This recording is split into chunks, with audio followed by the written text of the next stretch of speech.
Ladies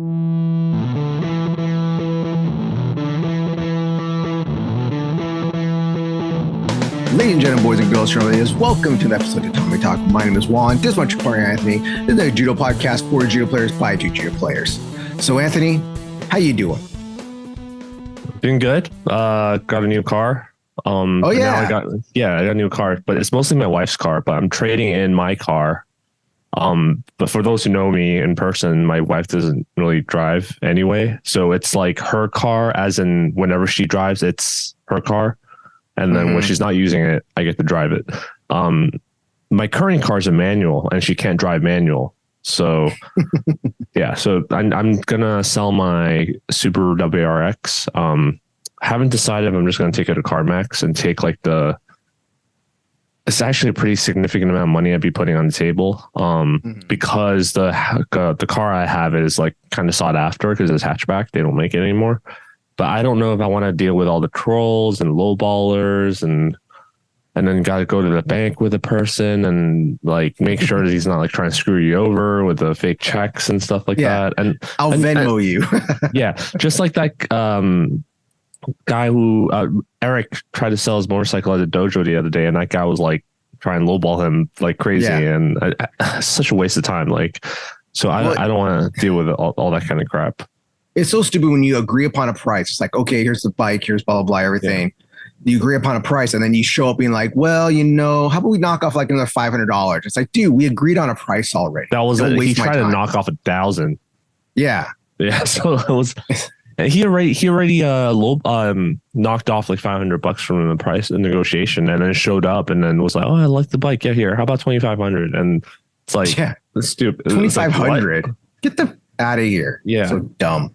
But I don't know if I'm gonna want to deal with that. I might just end up taking it to CarMax and eating the loss. But I was gonna do that because I only have a 2-car parking garage and I didn't want to like move the cars around to back out of my driveway. But I managed to shift my recycle bins and stuff over, so I fit my car on the outside to the side, so it wouldn't block in any of the cars. So I might hold it on for a bit longer. But I remembered yesterday to change my insurance to a third-party liability to make it a little cheaper to hold on to. So I'm not in a rush. I'll probably ask around my friend groups and see if anyone wants to buy it. Give them dibs and good price. But if not, then probably I will take it to the CarMax and just get the cash for it. All right, so that's a good plan. How do you like the electric so far? Yeah, so you just plug directly in your house. Yeah, I was had to charge it. So it's a plug-in hybrid and only has 40 miles of range, of electric range. So it's mostly gas. The electric part is meant for like around the town kind of thing. But it did manage to make me get me to the dojo and back, and I only had to use gas on the last like 4 or 5 blocks away from my house. So and I was stuck in traffic, so it took me an hour and a half to get home. So I think if I do it again, it will be pretty. And also, it's a hot day, so the AC was blasted.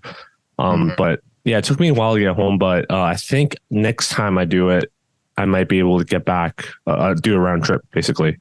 But it takes 12 hours to charge the full after it's empty on a regular plug. Well, so I need to install. Nobody. You don't tell nobody and you charge at the dojo. No. It's not going to charge. It's not going to charge in time, basically. No, but all right. I don't want to do it. It's not going to make much of a difference. But I need to install a level 2 charger, so it'll take 2 hours to charge. We get some solar panels outside, okay? We should. What else? Oh, it's also really nice that I can remote start my car now, so that it actually cools off. Like today, we did Randori in the middle of the afternoon. It was so hot. Yeah. It was so hot, and I was just like, oh, let me go change, and I can start up my car remotely and have it run off the electric battery, not the 12-volt battery that kills your car when you can't start it. So you can run electric off of that to start off the car. And also the ventilated seats, man. I don't think if I continue to live here, I don't think I'll ever buy another car that doesn't have a ventilated seat. Ventilated seats. They call it cooled seats, but it was crazy today. Ventilated. with how hot it got today. Like it was like, it's not bad. It was warm. Like when I was doing outside, I was doing a sledgehammer and the tire flipping today. My feet were getting so hot out there. I'm not talking about like the sun hitting my feet. Like the soles of my shoes. Through the shoe. We're starting to get really warm. And I was like, I got to do footwork here, moving back and forth. Like I'm only doing 3 sets today. Screw this. Only 3 sets. Yeah. And then teaching, it was just get warmer and warmer in the dojo as well. Yeah. I remember when I was like trying to hydrate and you're like, I need help. We have an odd number. And I'm just like, I'm thirsty. But, yeah, it was just getting warmer and warmer today at the dojo. It was really nice, definitely, to have ventilated seats. You know, especially that swamp ass people get after the dojo and get in the car. Yeah, I always thought the cold part would be like the bottom of the seat. Like like when you think about heated seats, I've sat in heated seats before. Like the bottom gets hot. But I thought ventilated seats must be cool. Like the bottom is ventilated, but no, it's actually like right along the back.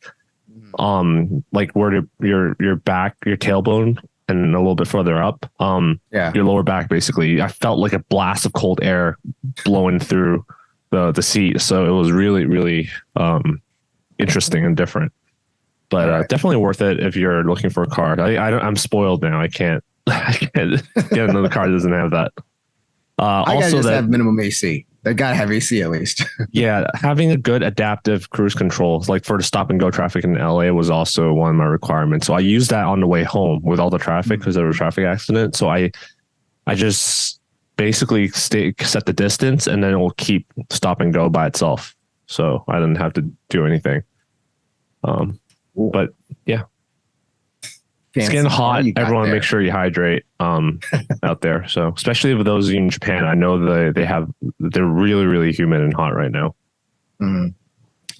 So let's now get to the news of the news happening in Judo. We're gonna start off talking about like some more American news. Now, so most people know that here in America we have 3 major judo federations. We have USJA, USJF, and USA Judo. And I know in other countries, people are going to be so sick. Like our international viewers are going to be so sick of us talking about it. Well, I know they're going to be sick of it. It's so interesting. It is. It's crazy. And I want to know, like, please send us, like, tell me what you guys think about this. Like us having 3 federations, stuff that's happening in this divorce right now. Like, how does it work in other countries? I can't think of a nice way of putting it into why I think it's very interesting. Like I want to say Dumb and Dumber, but then like Dumb and Dumber's only 2 people. Dumb and Dumber and Dumbery. Like I don't know how to explain it. So yeah. So please, international viewers or listeners, let us know what you guys think about this. There are crazy stuff that are happening right now with our 3 federations. So as most of you know, the USA Judo decided to walk away from USJF and USJA. Decide that, you know, this 3-party membership thing is not working out for us in the end, or whatever it is, whatever reasons we're just separating. Okay. And still to this date, we have still not gotten an email from USJF about why they broke up. Oh yeah. They said that we'll be really transparent and we'll give you guys any emails you guys asked for. Still haven't got that yet. I got the transcript from USA Judo. Was it USA? No, anyway, I got the transcript through other channels, basically. Not through the USJF one where they say email us and we'll send it to you. No, like I got it from I think it was USA Judo's end. I got it through someone I know. So because I got it through back channels, I'm not going to share it. Otherwise, I'd be like, oh, USJF emailed me back. If you want a copy of it, I'm going to share it. But it's exactly what I thought it was going to be. Basically, I read the whole thing. The whole thing was like 50 pages. I read the whole thing, and I was just man. I was like, oh, is it going exactly what it's exactly what I thought it was going to be. So they are what we thought they were. All right. So this week, I think it was correct me if I'm wrong on this, Anthony, because you're the one who sent it to me. USJA sent out a press release talking about how they're going to run tournaments moving forward with USJF. And the second topic we're going to talk about with this is going to be interesting when this came out, because it actually came out. I saw it differently. I saw the tournament first, then I saw this, but I maybe come out vice versa, whatever. But Anthony, can you please read out the statement they put out? So wait, to clarify what you said first, basically for a while, like when this whole thing first happened, USA Judo was basically saying, if you come to our tournaments, you have to have USA Judo. You can't be USJF or USJA. And then, but on the other end, USJF and USJA was like, well, if you're not USJA or USJF and you come to our tournaments, you just have to sign this waiver. But the last I think this coming tournament, they're not going to do it. The one tomorrow is USJA only. Yeah, so I think they're kind of saying like, well, if they're going to not let us join in their games, then they can't join in our game. Like kind of high school playground, high school, like more like junior high, middle school or something. So I think that's their response. But the letter I got from USJA here is, so membership of the USJA. This letter is to inform you of a new program that the USJA is implementing. We are going to hold several national level tournaments a year, which the competitor will receive grassroots points for placing first, second, or third. Competitors that have enough points will make a USJA national team that will be able to compete outside the USA. Both USJA and USJF competitors will be able to qualify to earn points and make the team. Point rosters will be displayed on the USJA website for all to track their success. The USJA wants to help our members reach their goals and contribute to the development of the American judoka. USJA will have 2 past leaders coordinating the tournaments in coordination with Mike Hall, excuse me, who will be in charge of technology and logistics. We at the USJA want to improve judo in this country, which has been faltering for some time. We hope all the clubs in the USJA and USJF will be excited about the news and participate moving forward. Feel free to call the national office for further information. So what they're saying is that, okay, if USA Judo doesn't want to play nice with us, we're going to create our own point system for our own national level tournaments that we're going to start holding with USJF. And we're going to combine our two federations, not combine the two federations together, but we're going to work together to create our own national team. Now, with that alone, I don't know. I don't know if that's what they said, because they're saying USJA is making their own team. Yeah. I know USJF can compete in their tournaments, but I don't know. Like, if I'm a USJF member, I don't think I can be part of this USJA national team that they're talking about. Well, it's the whole thing. Like, to me, when I first read begin at the beginning, when they talk about getting points for the national team to compete internationally. Here's my thing with that. Okay, this is the first thing I always thought of. The IOC, the Olympics, only recognizes the IJF. Okay, USA Judo. Yeah, oh yeah, well, no, the IJF. Yeah, IJF. Yeah, yep. The IJF, International Judo Association, Federation. I mean, the IJF only recognizes USA Judo.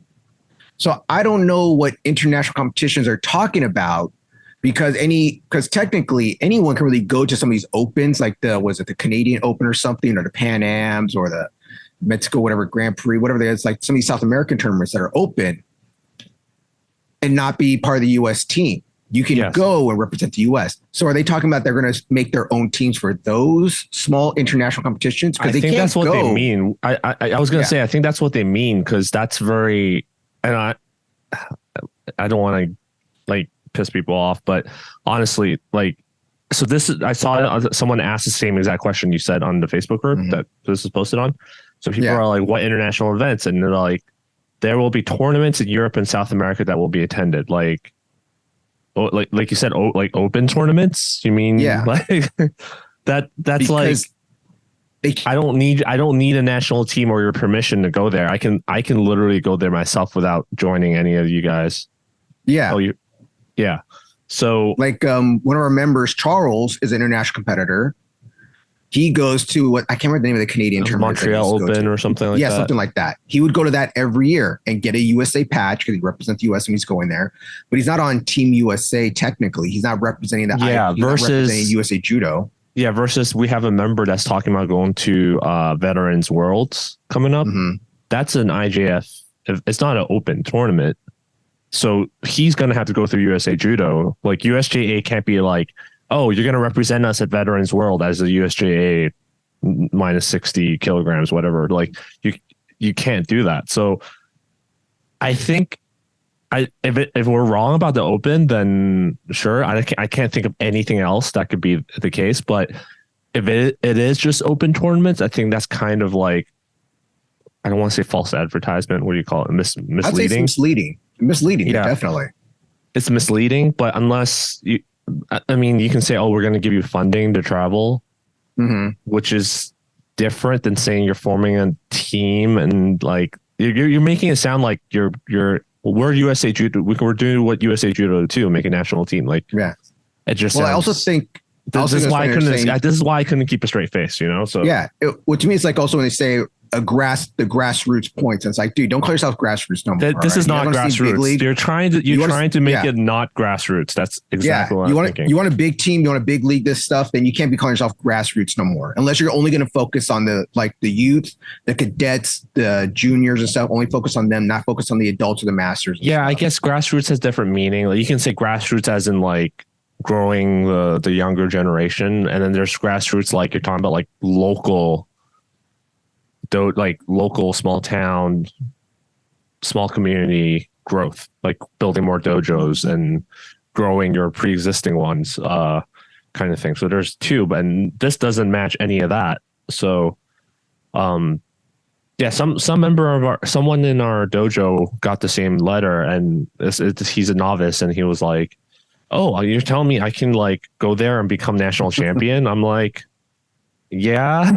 It would be like kind of like, you know how in BJJ they're like, oh, I'm like world champion in my weight category, and it's like blue belt world champion in some unknown league like that, like with like two people in your bracket kind of thing. It's how BJJ also like, and this is MMA also like boasting up some BJJ stuff. But like, he's 10-time world champion. The guy's only 25. How's he 10-time world champion? But they count every world championship he won since he was like a teenager or something. Or like he's 5-time purple belt world champion in Pan Ams, you know? Which I don't know why people call that, but whatever. Yeah, and how do I say this? Like, all jokes aside, like, fine, like, let's assume they're serious and all that kind of stuff. Well, I guess they are serious, but let's assume it's not a dumb idea. Let's just say that, because I'll be honest. I honestly think it's a dumb idea. No offense, but it's a pretty dumb idea. But let's say it's not a dumb idea. It works for whatever reason because something we missed, or it works out. How many tournaments do they hold a year, especially after COVID? I don't know how you're going to get these points. And especially how spread out we all know West Coast is mostly a USJF territory, right? Yeah. And then it's like USJA is like around Florida and like East Coast, southern part kind of thing. So I just don't know how this is going to work. I honestly don't. They said they want to hold more tournaments, okay? And here's my thing. If you actually legitimately going to hold more tournaments, then great. You know, just how USA Judo is using Jimmy Pedro to hold all these new state championships, something Garden State today. They're doing something in Washington, I think it is. I can't remember what state, but I know they're USA Judo through Jimmy Pedro are having a tournament today. Yeah. If they're going to start holding more tournaments and not cancel them, because I know it's a big thing happening in the Bay Area, happening in the EA, is that there was say they're going to have a tournament, but then they kept getting canceled. Something would happen. They couldn't find a sponsor, a location, or when I mean sponsor, I mean like a dojo to hold a tournament or your danji guy to hold a tournament. People just kept on pulling out. So if they're legitimately going to start doing this, and that's great, they're going to hold more national level tournaments. Now, how many what are they going to be like the Southwest National Championships, the California National Championships, with West Coast National Championships? So that's my thing. And we talked about before about like sponsoring. If they do legitimately make their own team, and they can, this is one of my things always I just go to, sponsor the players properly, you know, give them money to travel, to eat, and not just bare bones, like actually give them real sponsorships, you know, like a real, like actually other sports get sponsored and stuff, and can help these players get better, give them maybe a supplemental income so they don't have to work a second job or 2 jobs or 3 jobs, whatever, to make their dream come true, then I'm all for it. I didn't want to. Yeah. I mean, we talk about that all the time. Everyone talks about it. It's like sponsored athletes, more funding, all that kind of stuff. Right. But that's a given. It's just with what money, like with what money, and they're going to host more tournaments again with what money. I didn't want to get into like the politics part of it, but it wasn't that long. We'll talk about it just briefly, right? It wasn't that long ago where USJA was like couldn't pass the audit, I think, and then they didn't file. They were about to lose their nonprofit status. They had some infighting going on, and then they're talking about how the previous once they changed administration, they're saying how the previous administration messed things up. There's no money, blah blah blah. Like, I don't know where they're going to get that money from, unless you're telling me all of a sudden they grew so much that they have all this money to start hosting all these tournaments all around the country. So I don't know. And there was also, again, I'm keeping it very vague. There's also recent talks and shout outs in some of these groups where people are saying fire Keith Bryant from USA Judo because of how, like, long story short, like they're saying he's misusing the funds. But I think these funds are being used to host tournaments, not just the video platform they're talking about. But anyway, it's like, again, where's the money going to go? So, well, it's that old saying of you got to spend money to make money. So yeah, in their eyes, it might be, well, if we hold these tournaments and they're good tournaments, get good turnouts, that can be profit right there.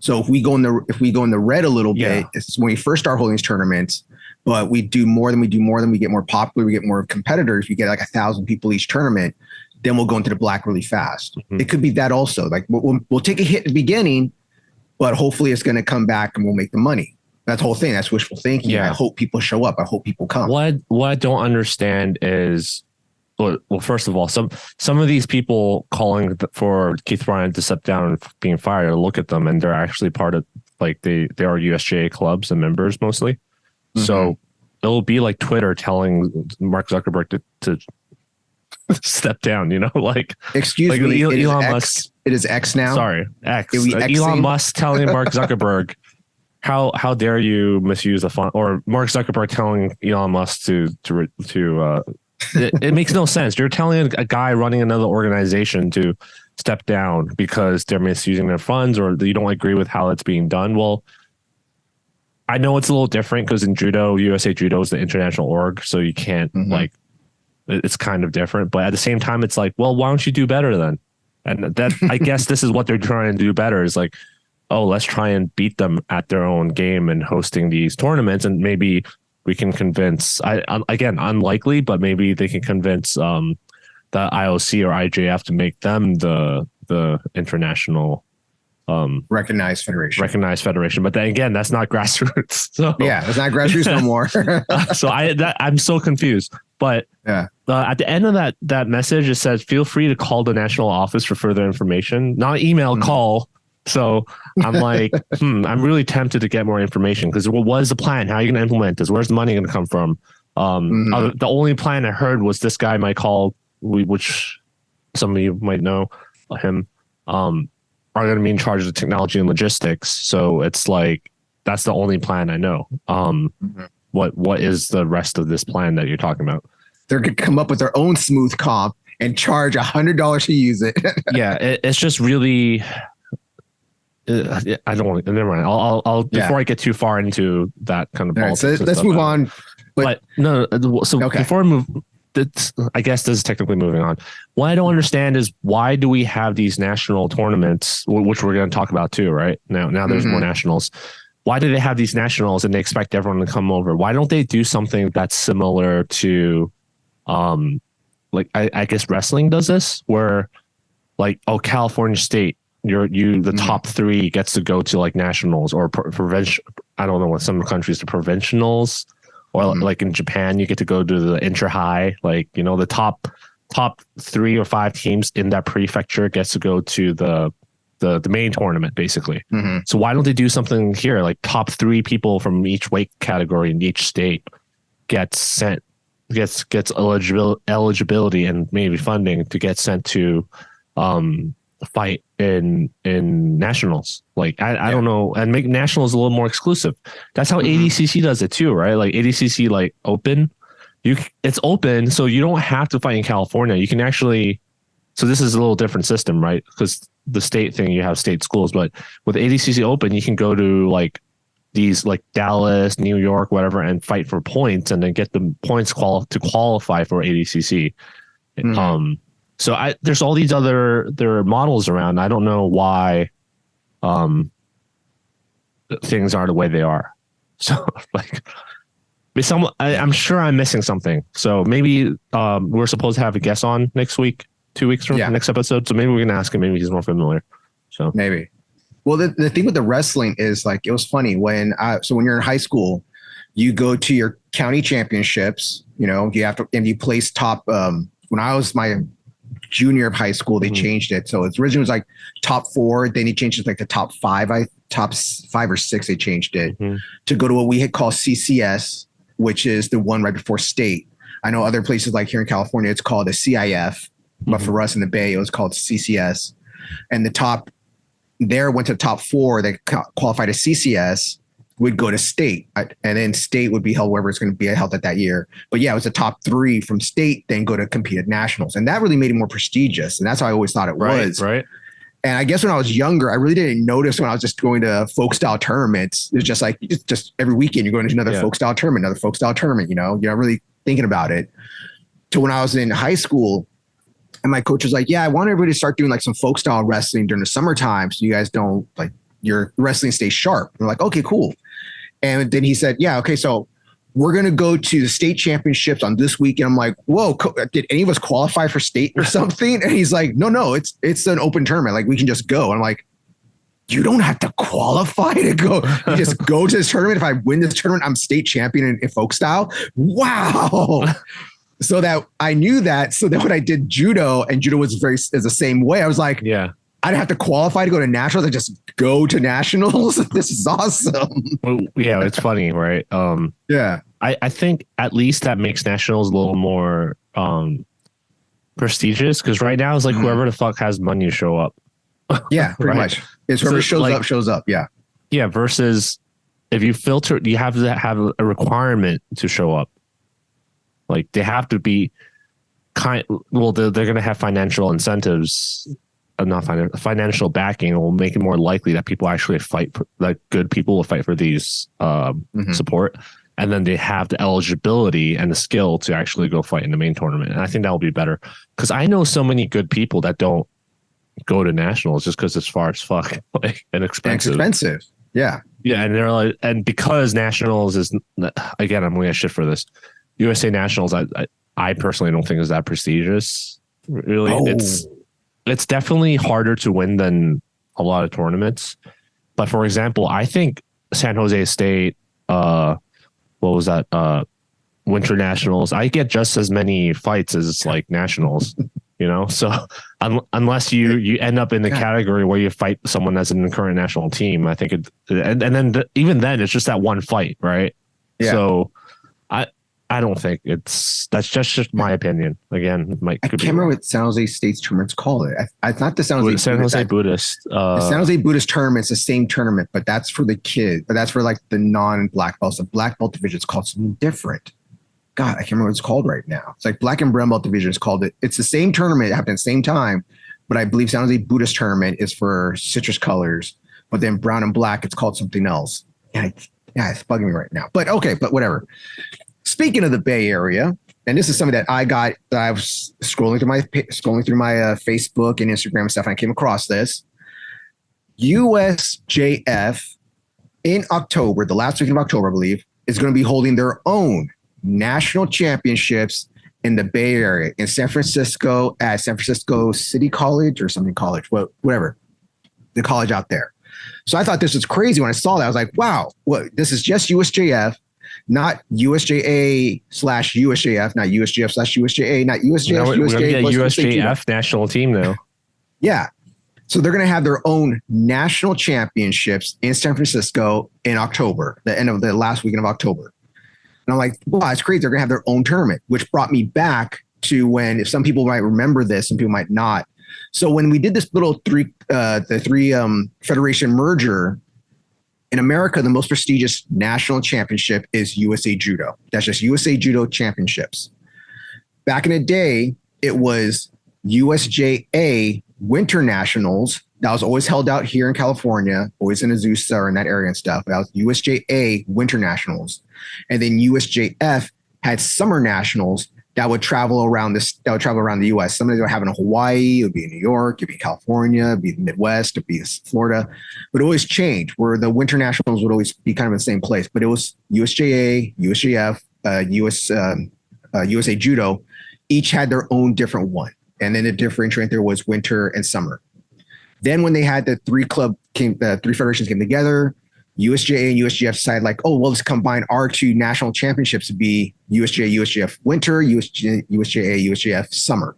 Okay. Well, during the pandemic, things changed.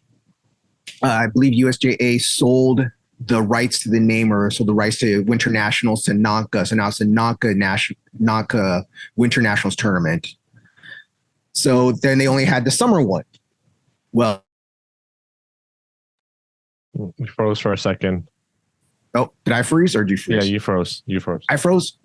Yeah. Could you hear me still back. though? You're back. Yeah, I'm back. All right, back on the scene, baby. Yeah. Am I frozen again? No, you're fine. All right. So it's just interesting to me that they have this three clubs, like they set up the three federations separate again. They put out this posting meaning that USJA is going to start doing their own point system for their own national things. And then the same day, if not the next day, I think it was the same day, USJF says, you want to know what? We're going to have our own nationals. It's not winter. It's not fall. It's not spring. It's no season. It is just USJF National Championships. So what do you think about that, Anthony? I already told you what I think. You didn't tell our fans what they think. They're naming it nationals unless there's something meaning behind it. Then, like in USJA's case, it's like, oh, you need points, and then we'll send you abroad, kind of thing. Unless there's some sort of meaning like that, it's just another tournament. Like, yeah, like it's technically we can name our inter dojo something. We can name our inter dojo like the one with Sawtell, Goltz, and Goltz has been bringing random people in anyway because he hasn't been able to field enough participants. So he's been getting people that train in other clubs too. We might as well call that like Los Angeles National. I don't know, like Beach Nationals or something. So we can call it anything we want. It doesn't have to be three dojo scrimmage. It can be nationals. Mm-hmm. Anyone can. Well, not technically not everyone. So you have to qualify through one of the three dojos and get sent out. That's more prestige. That's more prestigious than nationals. That would be more qualification than nationals does. Really, that would be. Yeah, that's funny. But since Philippe has to send you out. Yeah. Well, you have to qualify. Then he has to qualify within the dojo. The Sawtell representative and the Hollywood representative and Goltz representative. Yeah. So this is just an interesting tournament that's turned up out of nowhere. It's going to be held right now. It's August. So August, September, October. So it's like just in 2 months or less than, it's at the end of October. So you got more than a little bit over 2 months right now to train for that. But that's something, if you're in the Bay Area, that's something to train for. Me and Anthony are planning on going. I plan to go to compete. Anthony might go to I might be in Japan. Coach. I'm not sure. So this guy. Yeah. We're going to do Tatami Talk from Japan. I could actually. Yeah. Maybe do it at the dojo. You're going to have to record it and upload it and everything. Mm-hmm. So we'll figure out what we're going to do with that thing when that happens. Be a lot of guest stars on that episode, that time where you're in Japan. But yeah, so it's just interesting that they put out the statement being that we're going to create our own points. And then the same day, I swear it was the same day, USJF says, well, you know what? We're going to have our own national champion then. We're not going to share it with nobody. It's our own, no seasonal, no holiday, just our own national championship. So that's cool. It was getting something else to like. So I guess for us, at least, since we're in California, you could be two-time national, with a 2 in 1 year national champion pretty easily if you go to Winter Nationals and then go to this San Francisco Nationals. That one's in fall, so it's fall, summer, winter, or what? Right? Yeah, I guess. Yeah, it is what it is. So, but yeah, we'll be posting that up. So, hey, hopefully we see some people there. We plan to go compete. Hopefully our car doesn't get broken into. It'd be great. God, I hate going to San Francisco. I love the Bay. I love home. I just hate hearing what happened with people going out there, especially tourists, how bad it's gotten. But that's why I'm planning to rent a car. I'm not gonna take my own car. We'll take your car. Take your. We had an old member that moved up there for a year, and now he's like, "Fuck that place! I'm moving back." He literally moved back down last week. So yeah. We talked about it already. So, yeah, so it's so sad. I miss the Bay. But I'm more South Bay anyway. I'm more San Jose. So I'm in South Bay. Yeah, you live in South Bay too. It was funny when I first moved to Los Angeles, people ask where you from. I'll be like, oh, I'm from South Bay. And like, oh, it's like Torrance, Gardena. I'm like, no, like Santa Clara, San Jose. What are you talking about? Okay. I get it now. Yeah, it's really weird when I have to look up places, and then I'm like South Bay, like pizza places or something like that, and I get like some place in San Francisco. I'm just like, oh. God, not San Francisco. So that's what's happening in America. Let us know what you guys think about all this crazy stuff about our 3 federations and them separating and 2 combining together, and it's like 3 national championships, but only 1 really counts for you to go internationally. Let us know in these other countries that listen to us. How does your federations work out? Does you guys have this stuff happen in yours? Because even in America, we talk about the 3 major ones, but there's some smaller ones even from there. There's the collegiate one. There's another association. Well, there's also freestyle judo. Like AAU has their own nationals. People might not know that, but they actually have their own nationals. I've never been. I want to go and see how many show up to that one. All 30 of them. American Jiu-Jitsu something federation. That one has their own thing. Yeah, I'm sure those places. That's literally because they're so small. I'm sure it's just their own little effective area kind of thing. So yeah. So in other judo news, I'm gonna talk to Philippe tomorrow. Like, Philippe, can we have our own nationals? We have nationals at home. Hollywood Judo Nationals, please. All right, we have nationals at home. Shut up. You froze it right after you said shut up. I'm not sure why you're freezing. Neither am I. It's a hot day, so it might be the internet getting effective. Sorry, guys. I live in a ghetto ass old apartment complex. So if I freeze, I stutter, you might not see me, or I have to say stuff over. I'm sorry. It's hot in LA and stuff right now. All right. So am I freezing again? No. Next topic. Okay. All right. So next topic, moving on. But we're still staying on tournament news. So as some of you may or may not know, by the time this episode comes out, the IJF is holding their Masters tournament right now. Now, I don't mean Masters in like a bunch of old guys and old ladies going out to compete. I mean Masters that you have to qualify this to be one of the top players in the IJF to go to the tournament. Top 26 in each weight category. Is it 26 or is it 36? 26. I'm 99% sure it's 26. Yeah. All right. So it's the top 26 players. You must be invited. That means that if you. This was the trivia episode question. Oh my God, this guy again bringing it up. Let it go. Let it go. So if you want to see some of the best, like legit, the best judo players in the world go after it and go after each other, this is a tournament to watch. Now, this isn't going to be like a normal tournament if you watch it, where you see like the first round robin, the first matches, where you see like a guy from some small brinky country going against one of the best in the world and get thrown by a beautiful throw. No, they're all the top players. So there's going to be, from what I've heard so far, there's been a lot of golden score, a lot of overtime, and a lot of like ugly throws. Now, Anthony, have you had a chance to watch any of it with your blue tiger? Oh, no, blue lion, with your blue lion. Yeah, it still works. It was really weird. It's supposed to expire last month already, but it still works. I only used it to watch my favorite players. Like I watched Krista Deguchi. I think she got her injured, I think. But then I think she actually won, but did a score, but the ref didn't call it. And then she I guess she should have kept going, but she got arm locked afterwards. So, well, your girl Klim Kate took gold. So, well, yeah, of course, because of that happened. But I wish they would just like put Kristen and Klim Kate against each other the first round. Just get it over with, you know. But yeah, it's not. I feel like last time she was at Masters, same thing happened. She got screwed over by some Judo calls. I don't know. I was asking Philippe today, like, I asked him, what did you think? Were you watching Masters? He's like, yeah. Because 2 weeks ago, he was like, oh, I'm so excited. I'm going to like watch it and all that kind of stuff. And then he was like, yeah, I thought it was kind of boring. I was like, yeah, I agree. I think it was kind of boring. And I usually watch everything. And here I'm trying to watch I'm not even watching the highlights. Like, the usual YouTubers and Instagram accounts I'm following. I watched a couple of the highlights and I'm just like, I not interested. Like, that is kind of a weird thing. I can say this now because it's already been a week by the time this episode comes out. It is weird. There's not a whole lot of good highlights out there this year. Like, there's not a lot of like cool throws, like out of nowhere submissions.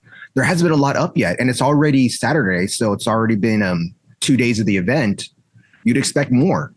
That's already 6 week divisions. Is that already? Yeah, I don't have. Maybe we can talk about it on that episode. We said we would bring Philippe on. We need to schedule it, but maybe we can talk about that more. I had a discussion with him about the last topic at the dojo about why some throws are more common than the other. But I think this is my hypothesis why we don't see as many amazing highlights. We are seeing a lot more Newaza. I don't know if you noticed that, but I think. One has to do with the grip rules. The grip rules have been more liberal now.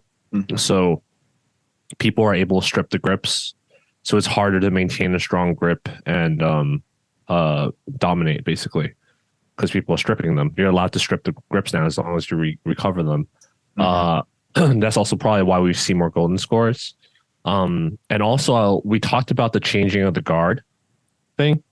So I think there's a new style of judo from the younger generation that's coming in that is like kind of like not taking root yet, and they're fighting these experienced fighters that are slowly coming down from their prime. So that's my hypothesis. If I had to imagine, so hopefully it's not a permanent thing, and then IJF's like, oh no, it's boring. We got to bring back these Judo rules, and we got to ban like grabbing people's finger. Like I hope they don't overreact, basically. But well, they can't. They're supposed to keep. They're supposed to keep these rules until the Olympics. Yeah, I'm saying that's a year away. I'm hoping when Paris happens, it's not boring, basically, because if it's boring or a bunch of people doing golden scores again, then yeah, they'll be like, let's change this and this. Come on. I don't know if people remember, but after the last Olympics, they were talking about introducing those karate tie, like the gi. They're gonna add a little tie thing in there, just like karate. I was like, oh god, it's because people. And in the end, they're like, okay, you just have to fix your gi. Like, yeah. So you have to fix your gi every time now. I think it's too much, too many rules. All right, so that's how Anthony feels. But yeah, it's an interesting tournament. If you want to see the best versus the best, this is one to watch. Like, even the World Championships, anybody can. Well, you have to qualify for that as well. But this one is like only the top 26 are invited. So you're seeing the top players, the masters of the USJA Masters. Yes, USJA Masters will be next. Yes. So that's what's happening right now in judo. Other than that, there's nothing really killing the world or nothing strange happening. No one else came out of retirement. No big judo players had any MMA matches. I think Ronda Rousey's. No more. Oh, today it's actually. No, I think today Ronda Rousey's having her MMA rules match at SummerSlam against. Like a fake one. Yeah, like I don't know what they're gonna have there. Some sort of fake MMA fight. But yeah, this is one of the things where Ronda Rousey has to get done before she has her heart out, apparently, whatever that means. But okay, so we talked about some topics last episode about how to self-practice and how to self-evaluate. One thing that we were going to talk about was self-training, basically. Yeah. Right. And if you guys listen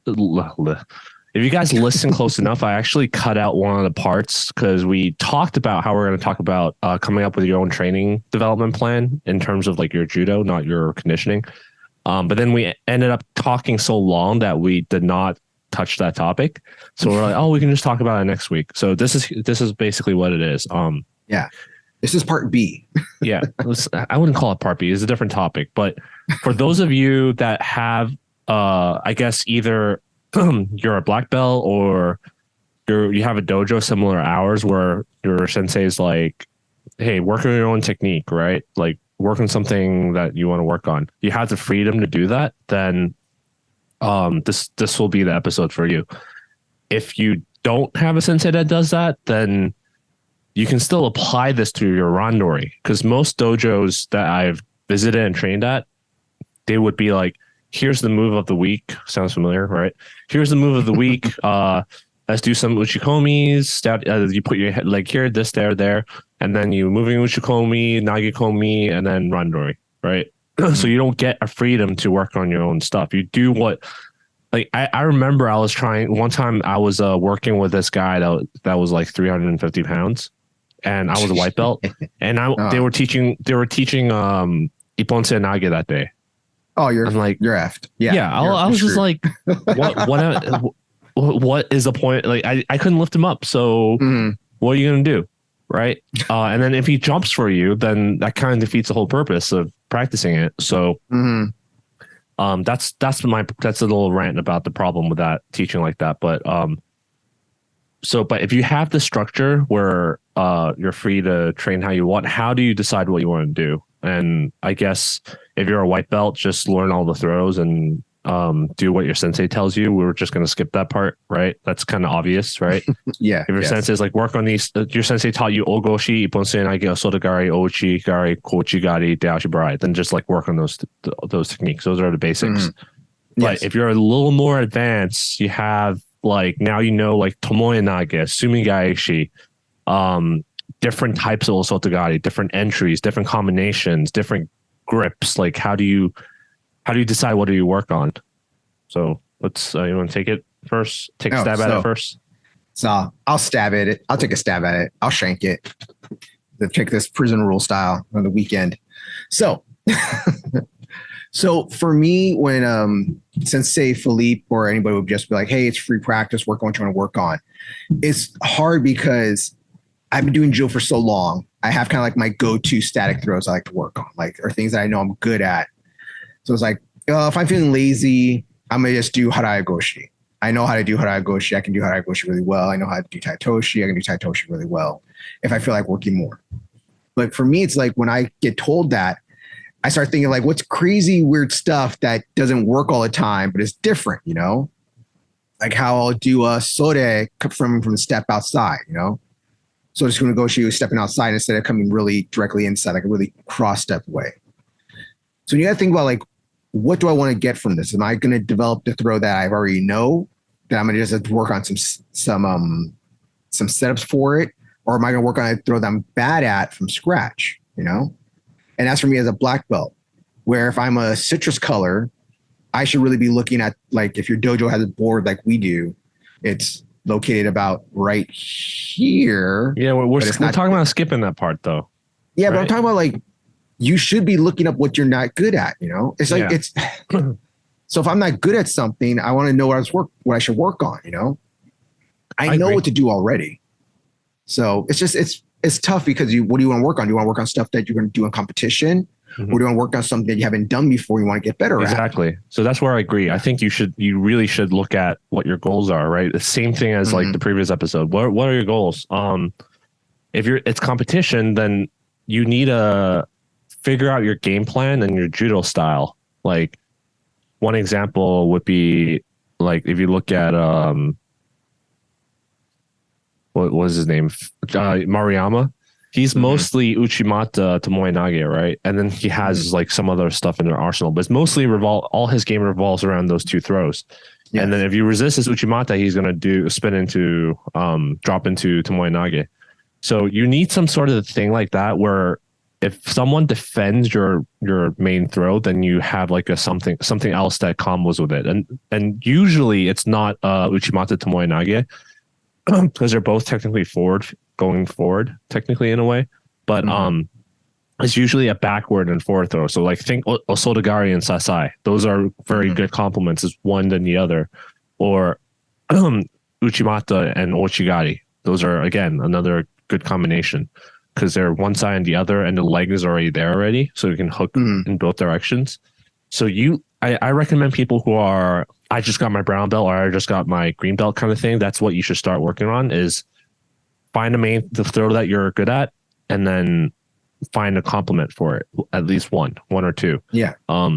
Someone at our dojo, for example, got really into Kochi Makikomi. A bunch of our people from our dojo, usually shorter people, and then after a while, they just hit a wall. And I'm just like, yeah, because you get reinforced from doing it all the time because nobody wants to fight that throw. Even sometimes they're like, oh, they caught me, and then you just fall, right? But if they don't do it properly, you can kind of spin out of it.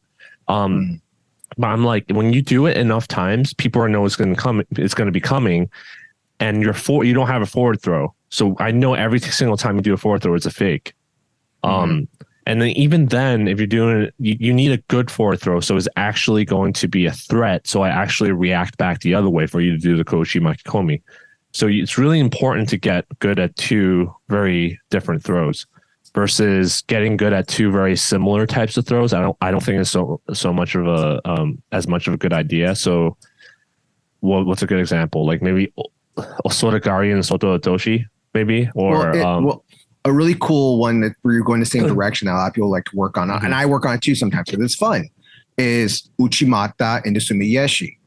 Yeah. You know, both throws you're going forward, but you're going forward in two different directions. So that would be like Uchimata to Moenage, basically, also too. So similar. But like with someone that wants to do, like if they're going to do a Koshi Makikomi as their main throw, then you have to develop that really good fake out Ippon Seonagi or Sei Otoshi, really good fake Sei Otoshi, you know? And that's another thing where people don't think about because they just think about like, oh, I'm just going one direction.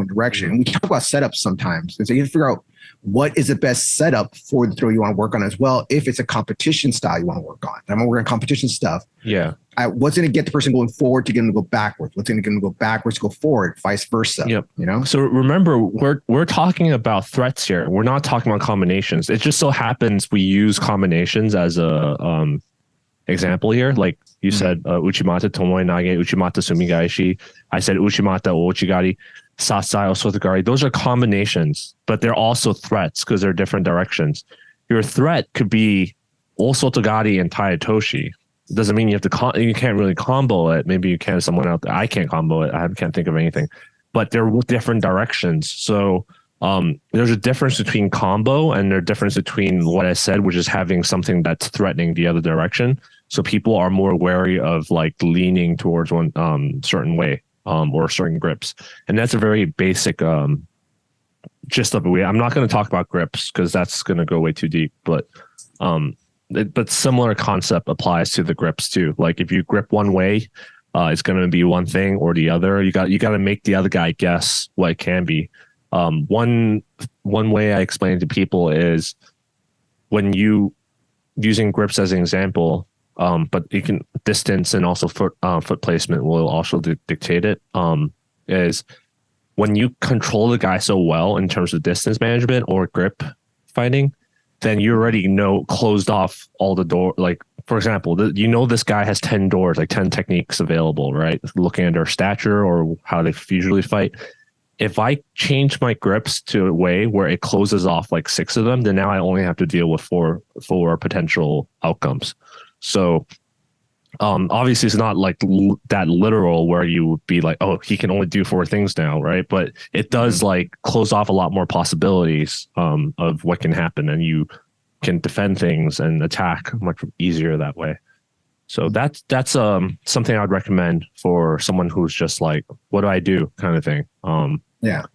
And if you're looking for a good setup, it's always like, we always talk about the basic setup and stuff. Like, how do I get into like a basic one? How do I get into my Taitoshi? I get that a lot of people. How do I get into my Taitoshi sensei? I'm not good at that cross step that you and Philippe do. How do I get into Taitoshi? Well, a good way is to fake the Ochigari, or a good way to do it is to fake a Kochigari.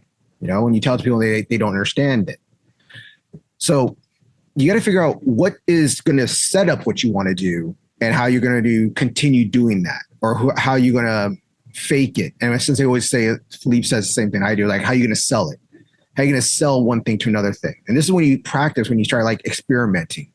Look at the IJF, see what big players do to set up their throws, how they step a certain way and stuff, or ask a more advanced person, well, will this work? Would that work? And see which ones work best for you and your body type. Because there's things that Anthony, since he's a tall guy, isn't going to work with a shorter guy, you know? Yep. People like me that I use a lot more strength in my throws isn't going to be able to do someone that has more finesse style, you know? like I was talking about doing the Sore Sunko Goshi, like that's a great setup also. It's rarely done, but if I pick somebody up one direction and they go backwards on me, I can do a Kochigari from there or an Osotogari from there. A really crazy Osotogari, but it happens. Yeah. Just because it doesn't work when you first work on it, like let's say I was like, I want to work Uchimata Sumigaishi, right? Mm-hmm. Just because it doesn't work right away doesn't mean it doesn't work, right? Or it's not for you. I think you just have to talk to your instructor, or if you, as you gain more experience, you're going to know why it wasn't working and what you can fix and whether it's something you should keep going down the path of. Because that's in the ecological episode we talked about how learning is not linear. You can't think of Judo, especially, let's just stick to Judo. You can't think of Judo as like, let me gather these techniques, and as I gather more techniques, my skill is going to go up. It's like, you're going to try new things. You're going to hit dead ends. Other people can get better. So something that used to work might stop working at that level. You might hit dead ends. You might have to go back a bit and then like try a different path. So it's kind of like a maze, you know? It's a maze that you might hit it. Sometimes you feel like you're making a lot of progress and you hit a dead end and now you got to backtrace all the way back to the previous spot and feels like you lost progress. But now someday that dead end you found, like maybe a new path opened up or a wall got knocked down. You can go back down that path and go find a new path. So, but for now, that wall is right there for whatever reason, whether you don't have the balance or you don't have the ability to do certain techniques yet, or abilities to notice certain openings. So just remember, learning is not linear, but this is why like there's science. This is where science can't really cover those scenarios, because there's no hard definitive way to say, oh, you need to stop working on that technique. It's like, when do I decide to stop? When do I decide to give up and just do something else? That's where I think experience comes from. And if you don't have the experience, that's why a good instructor, good coach is needed. It's like when they're like, you should really work on this, or, you know, like it doesn't look right, but I think that you're getting it. Just keep working on it, kind of thing. So, or that's never going to work. Like, you're 6'4", you're doing Seiwa Nage on like a 4'8" guy. Like, that'll never work. Like, that's an extreme case, but like that's basically where the coaching comes in, and it's important. Do you have anything else to add to that? Well, my thing with that part right there, we're talking more competition styles, that I know certain people always get in their head that, like, you know, this, like for Uchimata, okay, everyone for some reason wants to do Uchimata, the king throw, everyone wants to do Uchimata, and Uchimata might not be the best for you. That's where I go into when you're in a lower class, a beginner's class, intermediate class, and where like I teach everybody everything. Like, I'm teaching all the throws, and what I tell people is that this throw might not be the best for you, but it's something for you to know to keep in your tool chest for later. You know, you might figure out, oh, this doesn't work for this person, but later in life, you're like, oh, you want to, it just clicked with me. If I do it to this tall person, it's great for the tall person, or opposite. Like, it doesn't work for this tall guy, it's not going to work for me. Then you might click later, oh, it works for the shorter person. This is a short person throw. So it's just there about like just keeping your eyes open, figuring out all your throws and what works best for you and your body type. And it's not just because, like with competition style, you're going to face a certain sort of body type that's somewhere more or less similar to yours in competition. Like, sometimes I'm a 90 kilo guy, so I sometimes fight some guys that are really short and stout, you know? So I have to remember, okay, I can't do this throw. I can't do the A, B, and C to him. What's D? What's another throw that I can try to figure out? Or how am I going to get this guy down from Newaza, you know? And it's just things you got to think about when you practice. What am I going to do for competition? Now, Anthony, do you want to move on to more like finesse, or just learning more different throws, or continue competition? Yeah, let's move on to that after I talk about, to add on what you said. Like, it's not, sometimes we talked about competition, right? But if you're not a competitive person, then it makes sense you want to, like, you're just doing it for the knowledge, and you do want to learn as many techniques as possible and get at least very good at showing the primary mechanic of it. It doesn't have to be under heavy resistant, but you have to be able to demonstrate the why the throw works and mechanics behind it in a smooth, controlled manner. And one of the things, I was listening to Rob Gray the other day, like the ecological guy, And he was talking about one of the studies where they were studying where you're learning to do things the right way by practicing doing it the wrong way. So when you play during the, not Randori, but when you do the, like our open mat time, I guess I'll call it. Sometimes I would be like, let me try this. Let me try doing this really wrong way and see how it feels. Right. And you're like, oh, that's why it doesn't work. Like you'd have to experiment in the wrong ways too, to figure out why things don't work. Like, oh, I just tried it and I tried this foot sweep and then it got stuck. Then why did it get stuck? Because the foot was, all the weight was in that foot. Okay. So I need to figure out a way to make him shift the weight. Like that's an example, but sometimes you have to experiment doing things the wrong way to understand why things work when it's right. So that's one I want to say. Well, it's like today when I was just teaching Harai Goshi, Hana Goshi, Uchimata. When people first learn Harai Goshi, I always tell them like get the leg down low because then you'll hit the knee as you sweep up. Where if you get taught the more, I don't say more traditional, more direct way, you get the instructor telling you, no, you got to hit right beneath the knee every time. So then when you actually sweep and you don't have good timing, you're going to sweep up towards the hip and the throw doesn't work anymore, you know? Yep. So it's kind of similar to that. So now let's go to like more working on not competition throws or more like finesse throws or throws you want to get better at, you know? And now this is stuff that like we all want to be well-rounded judo players. If you want to be a very well-rounded black belt, run your own gym, run your own dojo one day, run a program, you're going to have to learn how many throws is it, Anthony? 60, 70? 68, 69, yeah. 68, I think, believe. Yeah, you're going to have to learn all those throws to, as Anthony was saying, to demonstrate them. You don't have to be great at them. But like I said, if you want to make a good well-rounded player and give people the most options to put in their tool chest, the most weapons to put in their drawer, whatever you want to call it, tool chest, whatever, you got to give people options. You have to learn all these throws. And like I said, you don't have to learn them all perfectly, but you got to learn how to do them demonstrationally. You know, like me, I hate Yoko Tomonage. And for me to do Yoko Tomonage, I have to be pretty mean about it. I have to like really force people to do it. So when I teach it, I have to like really force people to go thrown into it. Anthony actually did a beautiful Yoko Tomonage, but ended up going the wrong direction the last second. It's because my foot was on the wrong side of the hip when I landed, and I tried to correct it in the air, but I couldn't. So he was just spinning like a helicopter, and I'm trying to get him to fall the other side, but because my foot stairs is blocking him, so he can only fall the wrong side.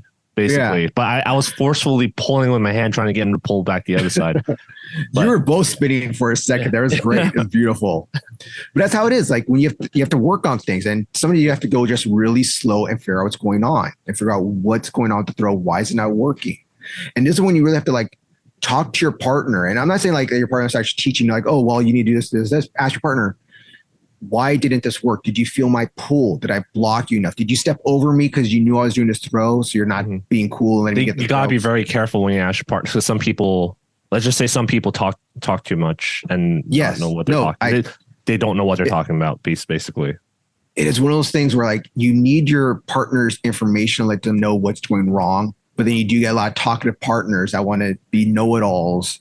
Yeah, and I hate when I see citrus colors like that. Yeah, it's like the guy asked you if you tiptoed or something like that, right? Or whether it felt heavy, and then he's like, "Oh yeah, I felt heavy. I think you did this." It's like, no, just he asked you one question. Yeah. Don't like elaborate to the point where you're already outside of your lane, basically. Yeah, getting feedback is one of the harder things to do in judo because you don't want people, like I said, tell you what to do. Like, but it's good to be honest. That's one thing I think we all need to do when we need to help out people doing judo is be honest and do good falls for people. You know, this is my like mutual benefit part right here. Cause I was teaching a guy the other day how to do, God, I can't remember what throw it was. I think it was Yoko Toshi or whatever, one of the throws. And his partner, because he doesn't have good ukemi from the start, does not know how to be thrown, is just like landing flat on his face.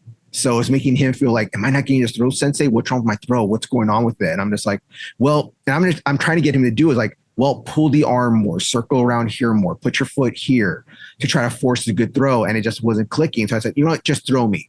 All right, here, come and throw me. And since I know how to fall correctly, when he threw me, he's like, no, you're fine.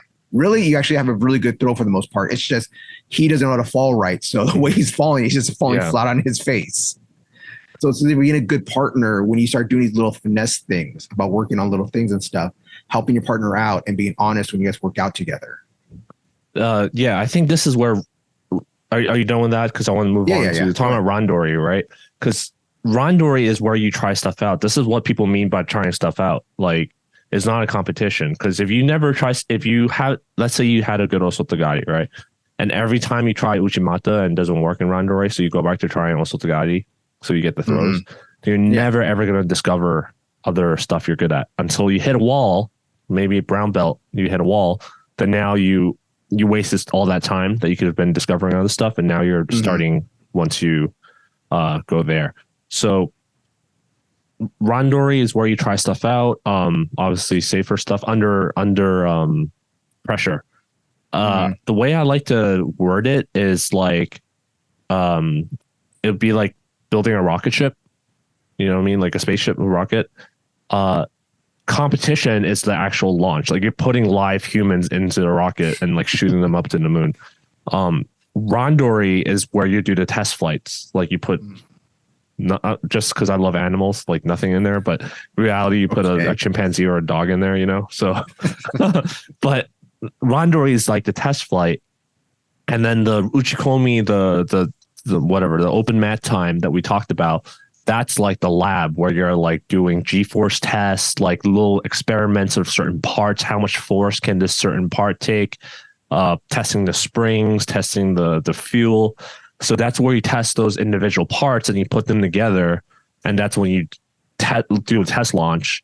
And if you don't have that this is why I love the open mat format. Because if you don't have that open mat format, then you basically have like this instruction and some set parts, which is like the move of the day, basically.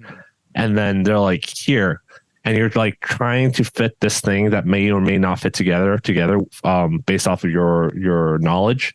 And then you're like launching stuff every night, and then it crashes and burns. And you're like, oh, why didn't that work? And then you might figure it out, but you might not because it blew up. And then you're like gathering the pieces on the ground, the debris, and you're like, oh, this one is all charred. It was probably burning too hot or something. I don't know.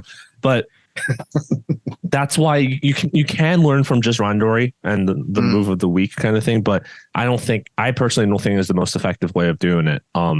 Because you're basically hoping that people just doing these things, back to the survivorship bias, right? That by chance, if they do enough Randori, they might come across and find a solution. But then you leave out a lot of people that might have made it either earlier, or they wouldn't have quit, or would have gotten better if you just had a better, let's just call it like guidance, like coaching kind of thing. Yeah, well, that's a tough thing about Randori is that it is there to experiment. It is there to try stuff. Try what we worked on today. Try what you haven't done before. Like try stuff out, because if you continuously, I know everybody, and no one wants to lose their Randori. Okay, most people everyone talks about ego and like going light. Leave your ego at the door. No, that's when he starts doing Randori, shit starts getting real. Then ego comes right back in the door. And I know everyone wants to get that throw. It's like I know I'm going to get him. I know I have a good Taitoshi. I'm going to throw with Taitoshi. That's all I do. And that's good. That is great, because you go into competition, you have a very strong Taitoshi. You're good with it. But what if your Taitoshi doesn't work? What are you going to do? And that's where Randori comes in handy, because like, okay, my Taitoshi didn't work. Now I'm going to do something else. Okay. My Uchimata didn't work. Now I'm going to do something else. Goes into our first thing about like, when you do Uchikomis, what your combination or what your setup's going to be. That's what Randori is. Okay. And that's where you have to try things out. Like it's like, yes, some people are going to throw you, some people aren't going to throw you, but you have to try things out. And not just, I know this Makikomi always works for me. Okay. I know this Tanya Toshi always works for me. All right. But Tanya Toshi is kind of a dangerous throw, and especially during Randori, I don't want to hurt nobody I don't want to hurt none of my gym mates, none of my teammates. And stuff. To be honest, you don't get much out of it, like in terms of development. So yeah. So it's one of those, like, yes, it has a very high percentage of working most of the time, but also has a high percentage when done forcefully can mess somebody up. And I'd rather you, this will sound horrible, I know when I say this, I'd rather you mess somebody up at a tournament for a medal and some points than at the dojo just for ego. Okay. But this is that. At Randori is when you try things out. yeah, maybe your first few rounds, you do what you're really good at. Throw what you build up your confidence, do your taitoshi, do your haragoshi stuff, something you're really good at. But you want to know what? I'm not good at Uchimata, but I know Uchimata has a high percentage. I want to get better at it. So the next 3 rounds, I'm just doing Uchimata. I'm just trying to work on Uchimata in a real live round situation. That's just how it is. You got to go out there and do it. So I'm going to talk about my personal experience with that. So I think most of the time when people say something doesn't work, it's because of the grips. So most of the problem comes from the actual grip fighting. There is some like technique problems too, but most of the time it's because they don't have the grips. They're not winning the grip fight, because most dojos in America actually do a lot of grip fighting, more than I'd like, to be honest. So it's the grips that are stopping you from coming in, and people are like, my Uchimata's not working. I'm like, yeah, because you don't have the grip. So the moment you go in, the guy pushes you in your face and you're already falling over. Like you didn't really have a chance in the beginning to enter. There was no chance. So you have to get past the grips first, have a opening to order do your technique. Once you're able to do that and it fails, then you can say, oh, my foot wasn't in the right place. I lost my balance. I didn't turn enough. That's when you can start critiquing your own throw. So you have to be able to differentiate the two. Did the throw not work because of my grips, or did it not work because the actual throw was bad? So that's one thing you have to differentiate. And for example, today, this whole, like, I guess 8 months now, I've been just working on Uchimata and Tomoe Nage. Those are Yoko Tomoe Nage. Those are the only 2 things I'm working on, which doesn't mean I'm only doing those throws. Like I did Osotogari today a few times. I did Ochigari. I do it if I see it there, or I'll use those to, if I see it there, I'll use those to make a reaction for the 2 Uchimata and Yoko Tomoe Nage. But it doesn't mean I'm going to like go for it every single time. Like just focus on that. My brain's not like focusing on it. It's just like, oh, there's a Osotogari, I'm going to do it. You know, like I'm just kind of like, I'm thirsty, I'm going to pick up this drink and drink it. I'm not thinking of developing a new skill of picking up this let's for example imagine this mug I'm holding right now has like some weird shape to it. I have to think of how to hold it with my fingers, right? Versus if I'm used to this common shape, I would just like grab it without even thinking. So Osotogari and Ochigari to me are like that. I just do it when I see an opening for it and then pick it up. But Uchimata and Yoko Tomoe Nage, I actually have to put thought into it. How do I get him into that position for Uchimata? What grips can I do this from? When I do this grip, even if I'm winning, by the time I get in, I'm so far away that he already changed the grip already. So I need to somehow get closer so he has less time to react to change the grip. This is like deliberate practice, right? You're planning all your strategizing and corrections around those two throws. So it's very different from what we said before, which is like something didn't work because the grip wasn't right. Mm-hmm. Yeah, so I think that pretty much wraps it up. That's how I plan my development. But that's mostly because of my interests, and I could always just stick to Taitoshi and Sotogari, which is what I'm good at, and make a career, not a career, but continue the rest of my judo career that way. But then it's not very interesting to me. So, well, it's like the guys that will come from a sambo or a wrestling background, and all they want to do is just uranage people. You know, like some days I'm gonna admit I'm in an uranage mood. Some days where it's just like, I'm just waiting for them to enter in. I'm gonna suplex the shit out of them just for fun today. But sometimes you got to get just taken out of your comfort zone. And that's what this whole thing's talking about. Is that, you know, there's many throws in judo, and work on all of them. I know everybody's gonna be like, oh, but I have a great Uchimata, you know, I have a great Tanya Toshi, I have a great Taitoshi. And it's like, yeah, you should really, develop those throws and make them sharp and make them so they're their best things. But, you know, try something else sometime, you know, develop your judo, be a well-rounded judo player, have a good ashiwaza, have a good tachiwaza, you know, work on your teiwaza someday or something. It's just like, work on everything and be patient, because it's not all going to click all at once. There's some throws that are going to take time and effort to learn, like Anthony and his Uchimata, because he wants his beautiful Japanese style Uchimata that's very unrealistic. Yeah, I want to get it. But I threw him today. I threw him today with it. Yep. Well, it's because you're shorter. It's just because. I Ah, you hurt me. You hurt me. Ah, got me right there. So 5'11" isn't short. I'm taller than the average man. Yeah, the last thing I want to say is if you do follow this kind of thing, don't get obsessed. Well, coming from me, like, right, don't get too obsessed about one throw, especially when you feel stuck. It might be good to take like a couple of weeks off and work on something else, come back to it. Just don't make it like, oh, this week I'm working this week, next week I'm working that.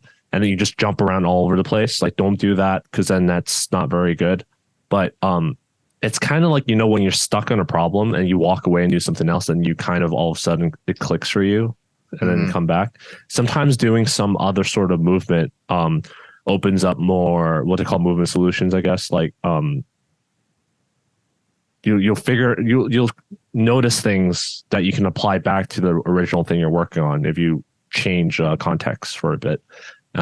So those of you who work with tech knows this, like why some people walk around the office and do other shit, because it kind of like the switching of context makes your brain reset in a way, because we're humans. We just we're set to try and notice patterns. And the longer we look at some problems, the more patterns form in our head, and we're stuck in this rigid way of thinking.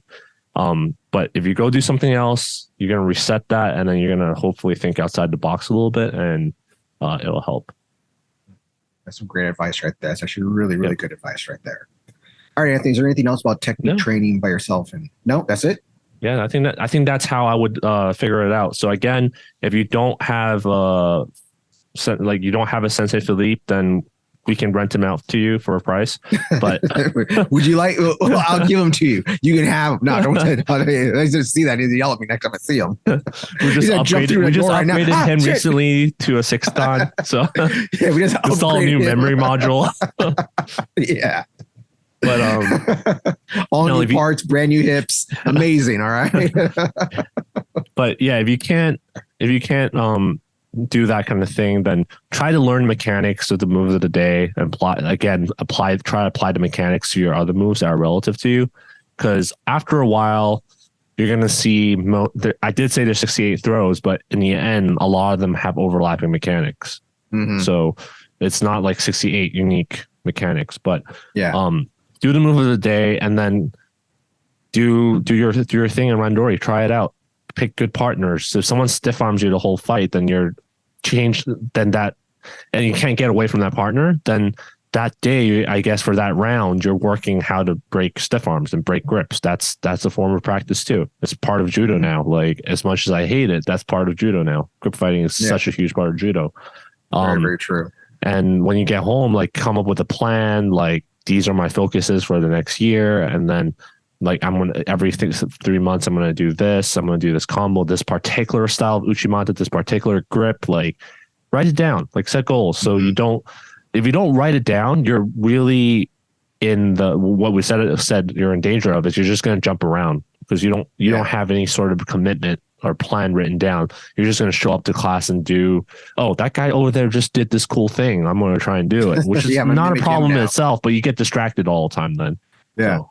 I will say this one thing, and I actually don't talk about this that much. I talk about a little bit in my class, and I guess bring it up here, is that if a certain grip doesn't work for you, there are many different grips to use in judo. If the traditional collar and elbow grip doesn't work, maybe try a collar and a more wrist grab, a more wrist down towards wrist technique. Maybe try collar and make the pocket the armpit, or maybe putting the elbow in the armpit more when you come inside, or do an ogre grip where you get over the top and stuff, or come out the back grabbing. There are many ways to get throws, and you don't have to get stuck in this whole I have to do the main traditional way, unless that's how your dojo tests you. Then yes, you have to. But there are many ways to throw people around. Like, I know myself, I use a lot of unorthodox grips to throw people all the time. You caught me in some weird stuff today. That was great. I forgot which one. Was it Sumigaeshi or Tai Toshi you got me in? I think it was Sumigaeshi. Yeah. There was some weird cross grip you did from Russian Thai. Yeah, for fun. But hey, like I said, I do a lot of more things, because I use more, it's horrible to say, but more strength-based judo, just because I grew up as a wrestler. So I'm just kind of more used to that. But it is what it is. All right. So with that, please remember to like, share, and subscribe. Please, you can follow us on YouTube at Tatami Talk. You can follow us on Instagram at Tatami Talk. You can follow us on Threads at Tatami Talk. You can follow me at _Juans on Instagram. You know, Threads hasn't been that popular. I heard that they've lost a lot of people already. Yeah, of course. But you follow me on Instagram at Tatami. You follow me on Instagram at _Juan. You follow Anthony at Anthony Throws on Instagram. If you have any questions, things you want to talk about us, things you want to bring up to us, we had a great question the other day that we're trying to set up to talk about certain throws. It's a lot of work we're trying to get done, but we do hear you guys. And you can send us that at tatamitalk@gmail.com. Anthony, is there anything else? No, just make sure we have a special guest next episode if everything goes well. So make sure you listen in. Right? All right. Okay. And with that, don't forget to slap the mat.